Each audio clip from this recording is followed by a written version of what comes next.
اینه میره که میبینید این پاور بانک است، میگن چرا ارزان است. بله تو چرا قیمت میگه؟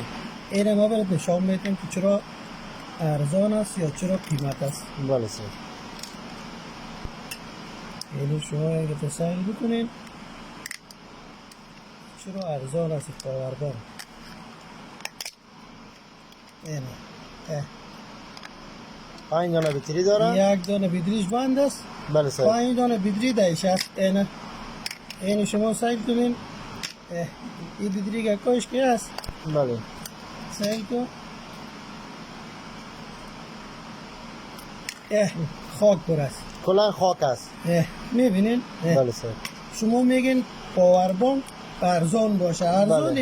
ارزان به علت نیست، قیمت به حکمت. عموما خاک بکده. تو استغفر الله. سعی کنین شما. یک بطری میایید داره. 200 پر پاور بانک میتیم. بله. دیدی؟ بله این سر. یک دانش بند است، این یک این دانش یکتا کارم نمیکنه. کارم نمیکنه و من الله توفیق. بله سر.